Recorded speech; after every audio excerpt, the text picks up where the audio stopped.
Hello everyone and welcome back to another episode of Animation Pilgrimage. I'm Sean. And I'm Tennille. And today we are looking at the Russian film Chipolino. Yeah. Which is the name of the main character, who is the onion boy. Yep. It's a world filled with anthropomorphic vegetables. Fruits and vegetables. Fruits and vegetables, yeah. And then like one random caterpillar for some reason. Yeah, one it's only in there for just like dogs and stuff, but like there's a caterpillar who's a human. Yeah, like they're wearing shoes and a dress, sort of. I don't know.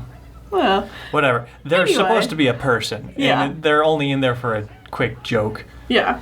So anyway, this is a story about a little onion boy who lives in a kingdom where there is a Lemon King. A Lemon King. And the Lemon King was out walking around when Chipolino accidentally stepped on his foot because there's a big crowd and all that. And his Father Onion, just takes the fall for him. Takes the blame for it because the king didn't actually see who stepped on his foot. And he gets thrown in jail. Mm-hmm. And so the whole movie then is just kind of about how the vegetables need to rise up against their king and the tomato who's a big jerk. Mm-hmm. But yeah, it's essentially like the poor working class versus the monarchy, kind of. And like it's constantly shown that the monarchy is very unfair. Oh, yeah. Like, constantly, like, oh, I'm going to tax you for using rainwater now, and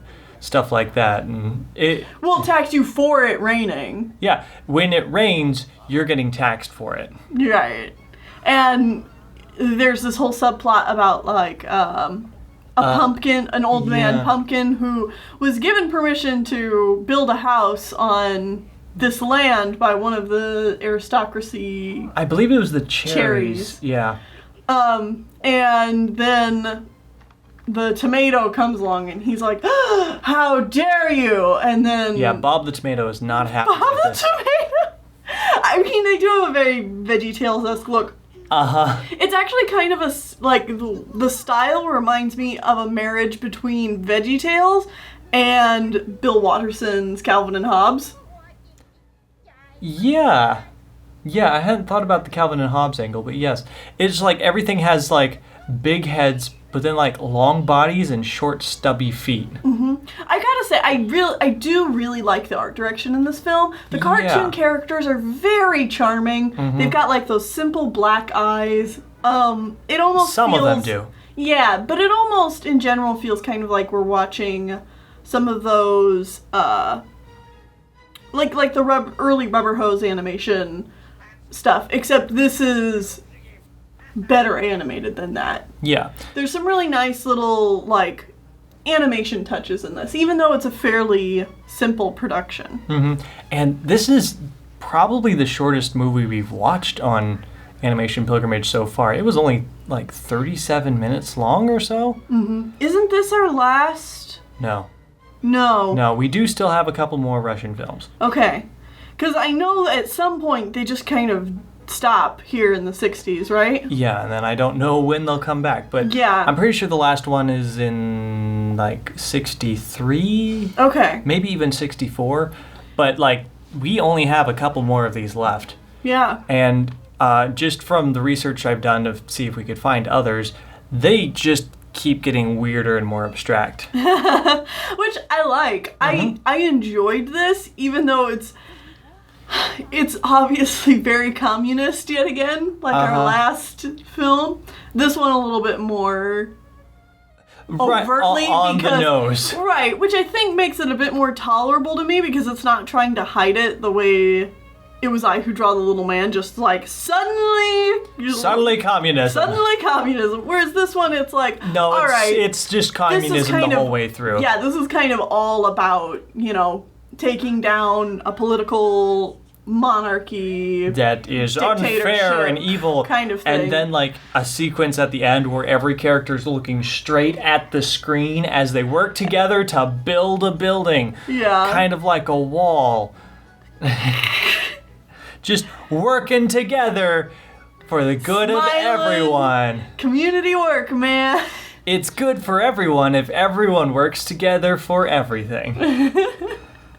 Yeah, so it was a bit more on the nose, which for some people that might make it worse. For me, it personally makes it not as bad because it's so obvious. You can kind of turn your brain off and be like, yeah, okay, I get it, movie. Mm-hmm. It's like, yeah, you have one goal in making this movie, and this is the goal. It's not like, well, it's like, this is the message. This is the singular message of this movie, is that communism is good, and you should work man. for it. Yeah. Anyway, going back to the art direction, though, I really like the character designs. I already said that was great.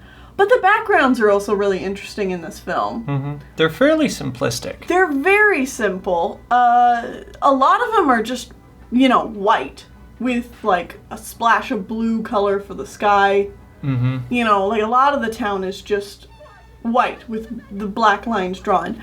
And obviously, like, that's a very cheap way to do backgrounds, but I thought it worked really well for this film. Yeah, I think they complemented the character design, the very simple character designs as well. Mm-hmm.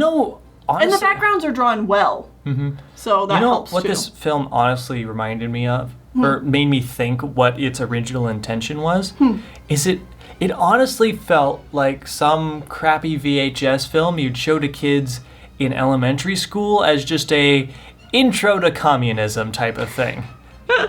Obviously, VHSs and TV really wasn't a thing. Well, I mean, TV was a thing, but you're thinking about it from the perspective of a 90s kid, so, like, that very easily could be something that, this like, in felt school, like a kid's we movie. could have been shown, like, hey, like, this is what this was. Yeah. But even still, this definitely felt like a kid's film more than anything else. Oh, and I definitely think it is. Like, the last film was definitely a kid's film. Mm-hmm. Because it's a very simple message with very simple characters and all that. Unfortunately, this is another one of those films that we just couldn't find a lot of research behind it. So I can tell you that, unsurprisingly, this concept's based off a book.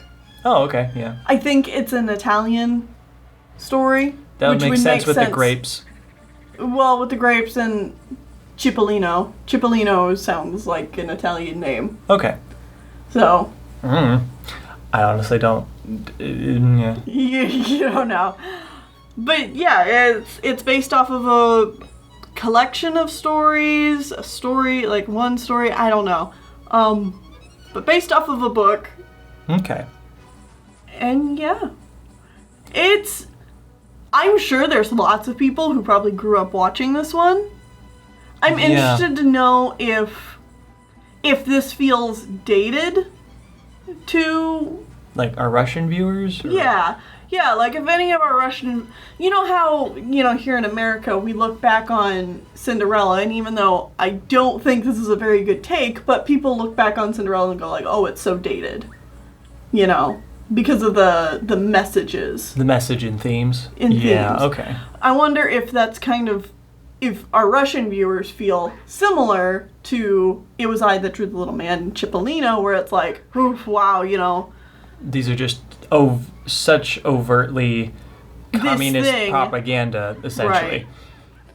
And that it feels dated and it's kind of hard to enjoy it because of that. Honestly, I'm just like, I mean, there's no way of knowing, but it's just like, I speculate how much, like, the Russian government was involved in this film. I'm probably very sure, heavily. Yeah, like, that's another thing, is there's this big article on Wikipedia where it talks about the history of Russian animation, and I've been, like, reading it.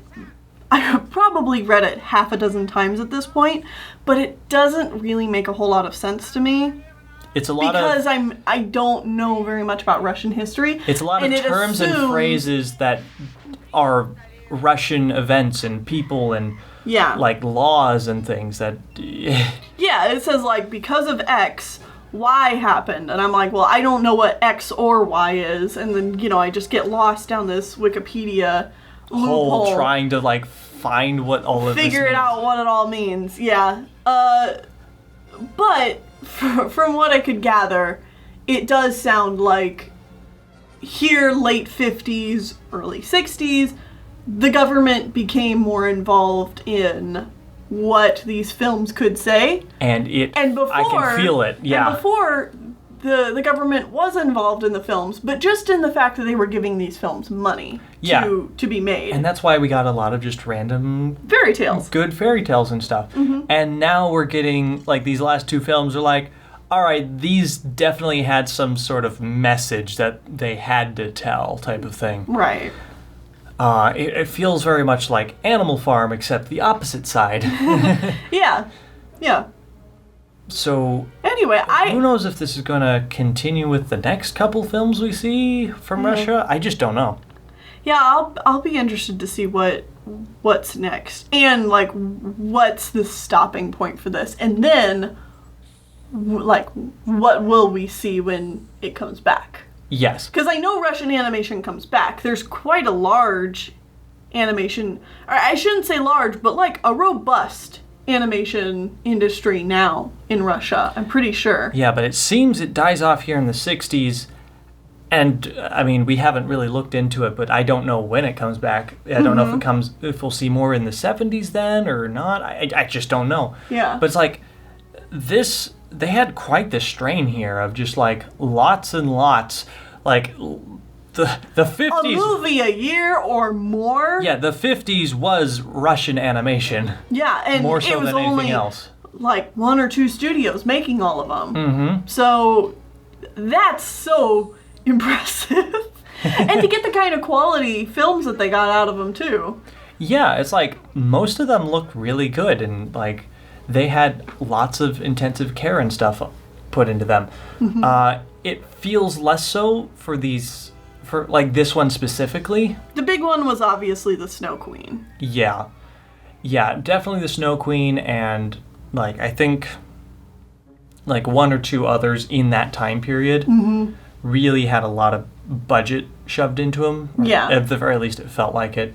These newer ones feel like they've gotten less of a budget and a lot more control. Yeah, however, they are working with what they have. Yes. Well, like you see so many studios who are like, all right, the people from up top are telling us we've got to make this with only this much, and then the studio's just like, well, I don't really want to do that, and so they don't make a good product. They make a really half-assed bad product. Mm-hmm. But I would still say, like, this is an enjoyable film. Yeah. It's like, as long as you understand that the message behind the movie is communism. Communist propaganda. It's communist propaganda. You can watch the rest of the movie and either be totally okay with that or be like, all right, I'm not okay with this message, but the rest of the movie was good, type of thing.